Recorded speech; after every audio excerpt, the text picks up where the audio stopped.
يريدون أن يطفئوا نور الله بأفواههم ويأبى الله إلا أن يتم نوره ولو كره الكافرون هو الذي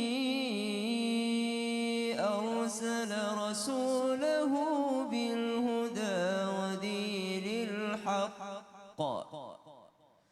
ودين الحق ليظهره على الدين كله ولو كره المشركون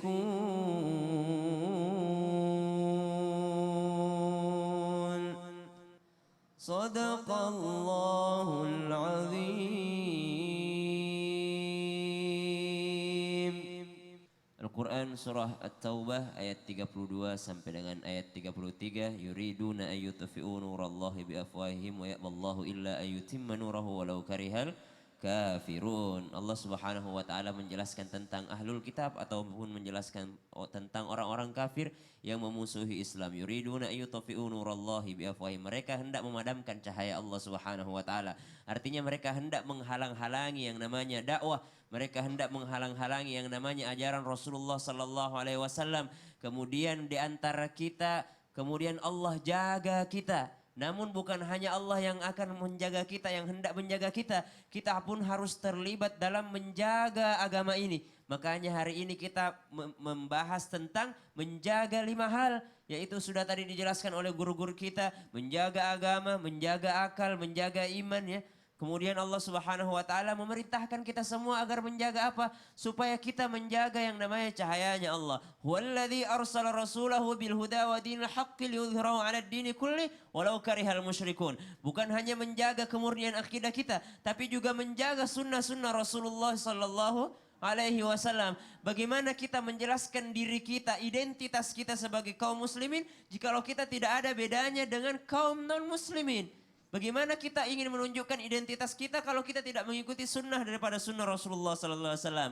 Bagaimana kita hendak disebut sebagai orang Islam atau kaum muslimin jika kita tidak mencintai Rasulullah sallallahu alaihi wasallam sebagaimana para sahabat mencintai Rasulullah, sebagaimana para tabi'in mencintai Rasulullah, sebagaimana para aulia mencintai Rasulullah sallallahu alaihi wasallam? Bagaimana orang-orang pendahulu kita atau orang-orang ulama-ulama pendahulu kita menjaga agama Allah, menjaga cahaya Allah, menjaga iman mereka dengan cara apa? Menjaga sunnah-sunnah Rasulullah. Gampang sunnahnya. Ada yang senyum ikutan senyum. Ataupun kalau mereka enggak senyum, kita yang senyum duluan.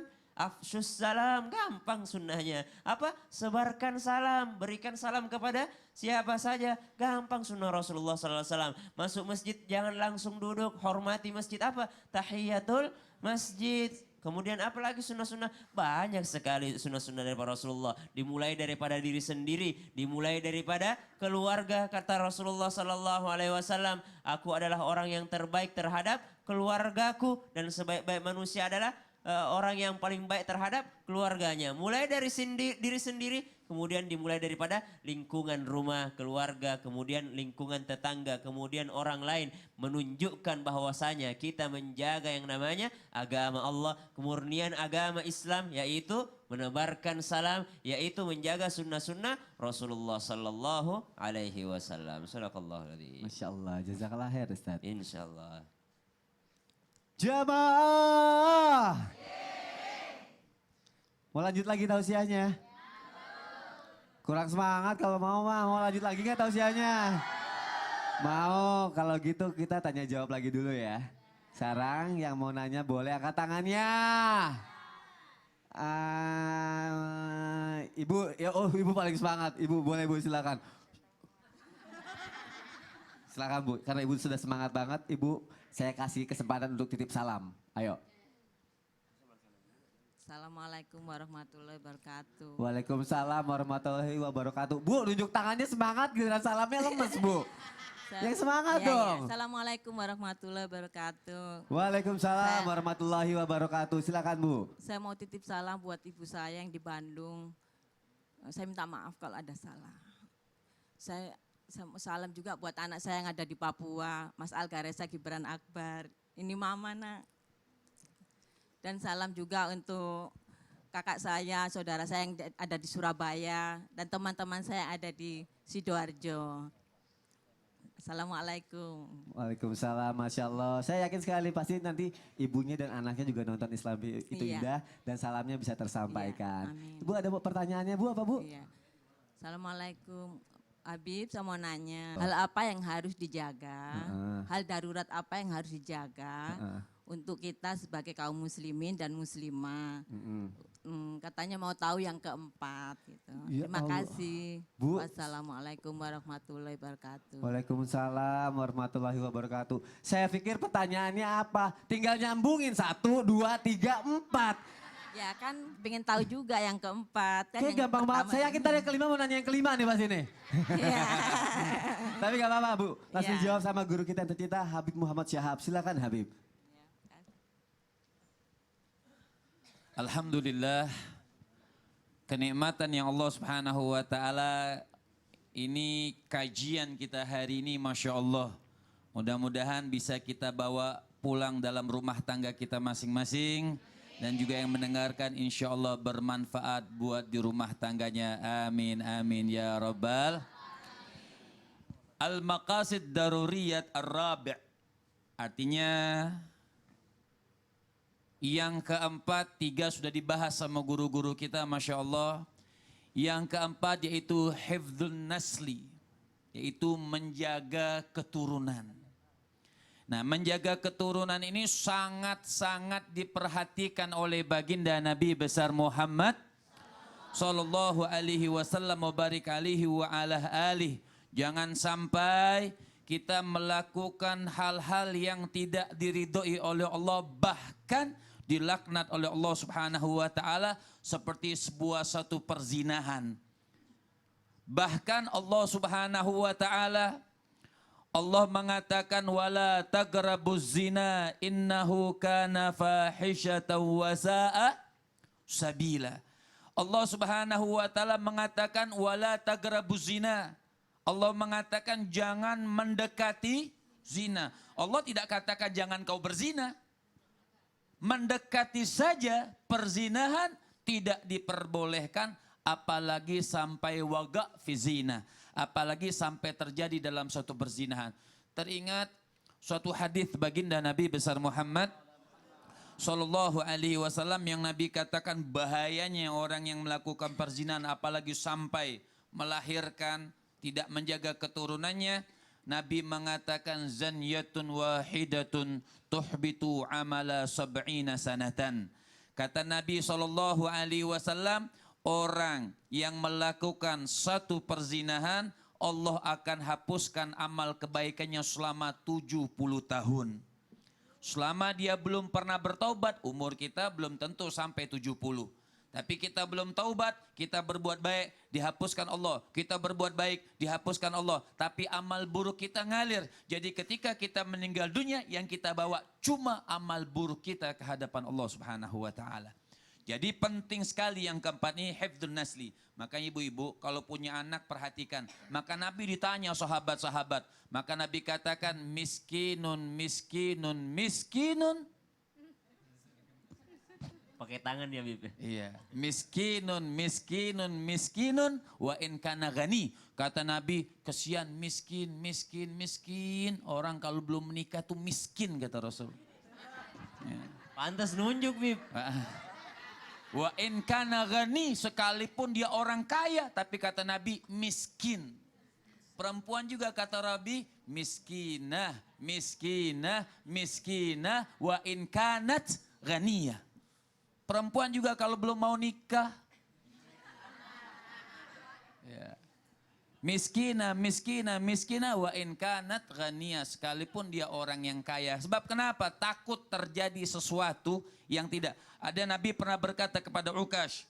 Seorang sahabat Nabi katakan, ya Ukash kenapa kau belum menikah?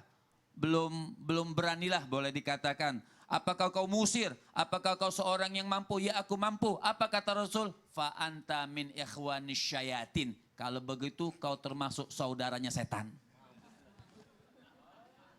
mampu tapi tidak mau nikah. Ya, artinya hifdzun nasli. Jadi penting sekali kita menjaga keturunan kita. Maka lakukan sesuatu yang halal. Percepat itu albirru ajiluhu. Kata Rasul, yang baik-baik itu dipercepat. Yang baik-baik dipercepat. Ya. Bib, satu lagi dong tips nih untuk menjaga keturunan jamaah yang ada di rumah pengen tahu pasti Bib. Gimana tuh? Tipsnya. Oh iya. Artinya buat anak muda apabila memang tidak mampu untuk menahan syahwat supaya untuk menikah juga tidak mampu, berpuasa. Jadi banyaklah berpuasa sehingga syahwat kita tertahan. Masya Allah, jazakallah khair Habib. Afwan. Jamaah. Saya mau kasih kesempatan lagi yang mau bertanya. Sayang loh, ilmu itu harus ada pertanyaan, ada jawaban dulu. Jadi kalau kita nggak tahu, akhirnya menjadi lebih tahu. Setuju nggak? Setuju ya, jadi mau tanya boleh angkat tangannya. Oke sekarang yang hijau ya, tadi sebelah sini udah ya. Mohon maaf mic-nya boleh. Terima kasih loh, terima kasih ya Bu ya. Silakan, namanya siapa, dari mana? Bismillahirrohmanirrohim. Assalamualaikum warahmatullahi wabarakatuh. Waalaikumsalam warahmatullahi wabarakatuh. Nama saya Sadia, saya dari Majelis Ta'lim Nurul Hidayah, Serang, Banten. Habib dan Ustadz, jika ada seseorang yang tidak memiliki keturunan, apakah orang tersebut termasuk tidak memenuhi hal yang keempat, yaitu menjaga keturunan, dan kalau orang tersebut memutuskan untuk mengangkat anak, apakah anak tersebut bisa menjadi keturunan yang sah? Oh bagus sekali pertanyaannya. Langsung saja dijawab sama Ustadz Kasif ya. Ya, bismillahirrahmanirrahim. Ibu, terima kasih. Ya, pemirsa yang dimuliakan Allah Azza wa Jalla. Hifzun nasl ini artinya jangan sampai kita meletakkan sperma, ya kalau laki-laki, kepada sel telur yang tidak halal. Itu maksudnya hifzun nasl. Jangan sampai kita kecuali dengan jalur nikah. Kecuali dengan jalur yang dibolehkan oleh Allah Subhanahu wa taala. Itu maksud daripada hifzun nasl yang sudah ditulis oleh para ulama kita.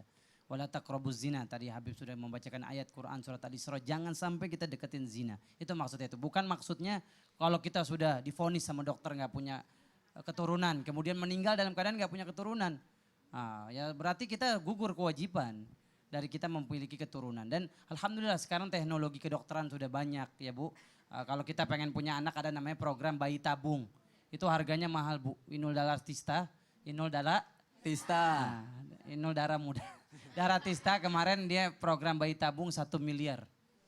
Satu kuntik itu 1 miliar. Dan alhamdulillah dengan ikhtiar doa Allah kasih dia anak. Padahal divonis nggak punya anak. Itulah kalau kita ikhtiar insya Allah dikasih anak. Dan saya akan ngasih amalan pemirsa dalam Quran surat Nuh ayat 10-11. Kalau pengen punya anak baca surat itu dan amalkan. Faqultu astaghfiru rabbakum innahu kana ghaffara yursilis sama alaikum midrara wa yumditkum bi amwalin wa banin. Kalau pengen punya anak dan kita divonis sama dokter mungkin belum dikasih keturunan anak, coba amalin surat Nuh ayat 10-11 itu dengan banyak-banyak istighfar. Kemudian kalau kita angkat anak gimana? Tadi pertanyaannya bagus. Kalau kita anak angkat, apakah itu anak kita seperti anak kandung? Bukan. Rasulullah SAW pernah mengangkat anak namanya Zaid. Ya, Zaid. Kemudian ada orang-orang mengatakan Zaid bin Muhammad. Kemudian turun ayat yang mengatakan larangan bahwasanya menisbatkan anak angkat kepada anak kandung, nggak boleh. Anak angkat itu orang lain. Kalau dia perempuan, dia bukan mahram. Ya kita nggak boleh bersentuhan dan nggak boleh jadi wali nikah. Ya insya Allah ini saja jawaban saya. Masya Allah, terima kasih Ustadz Kasif. Ibu terima kasih untuk pertanyaannya. Saya mau kasih kesempatan lagi jamaah untuk yang bertanya. Biasanya kalau orang yang banyak tanya itu berarti haus akan ilmu. Berarti dia akan mau berubah menjadi lebih baik lagi. Sekarang yang mau nanya boleh angkat tangannya lagi. Oh sebelah sini ya. Ibu maaf saya pinjam ya mic-nya.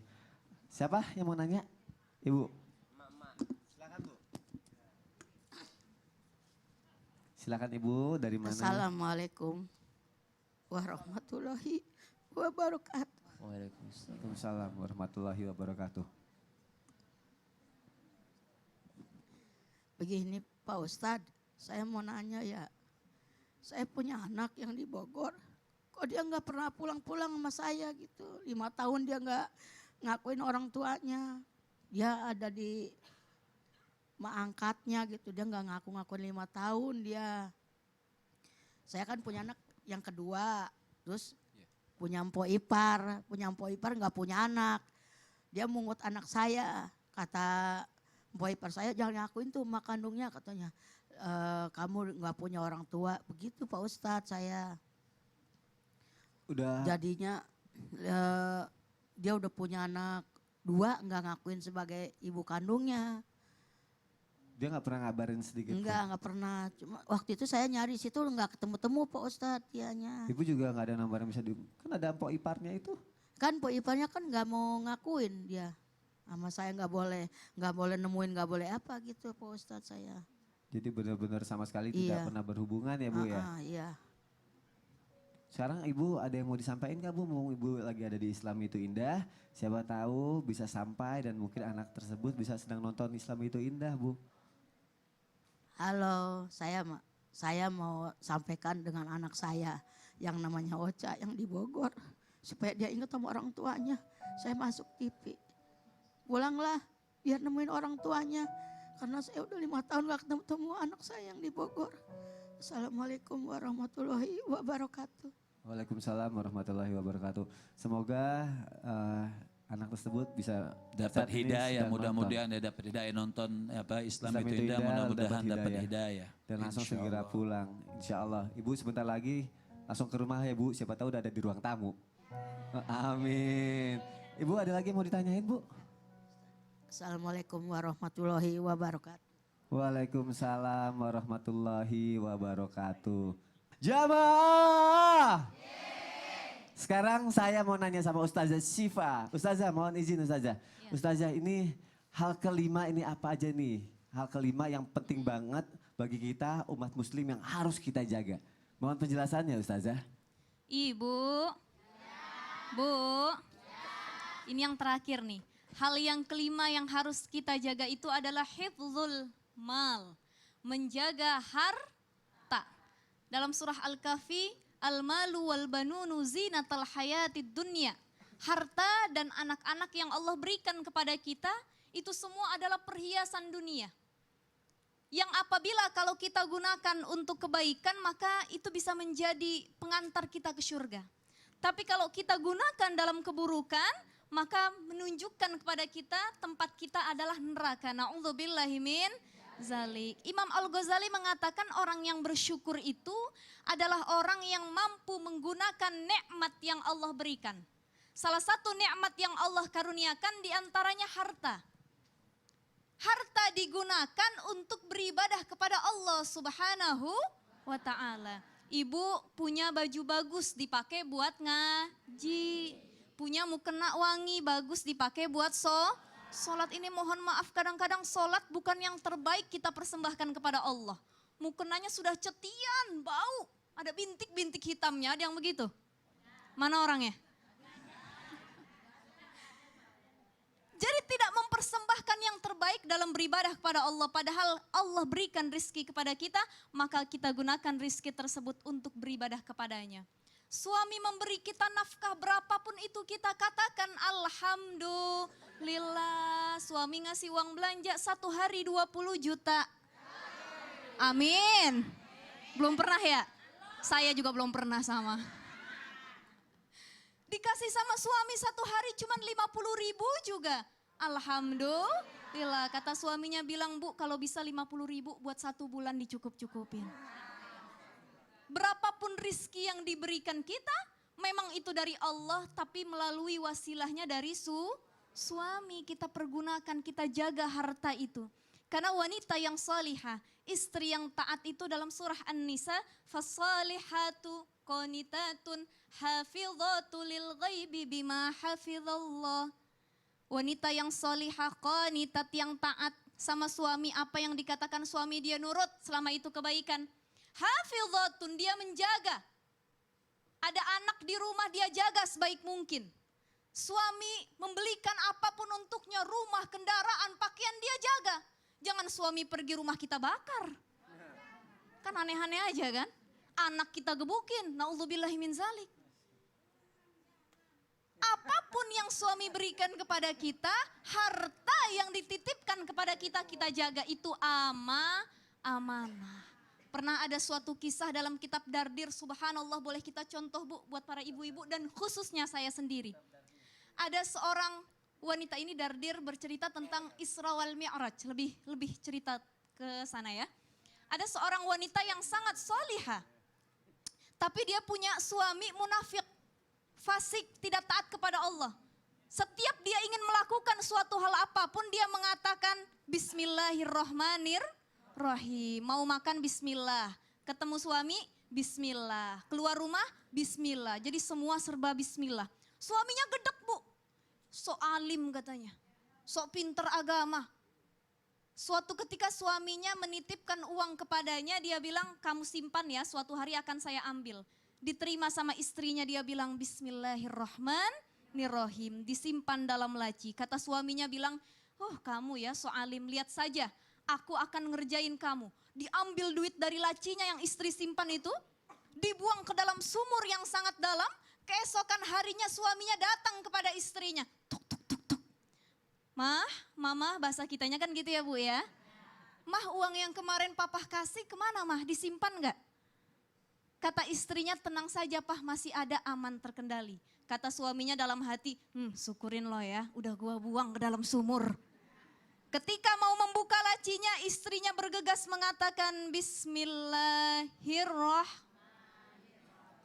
Pas dibuka ketemu duitnya yang udah dibuang ke sumur, Allah balikan lagi.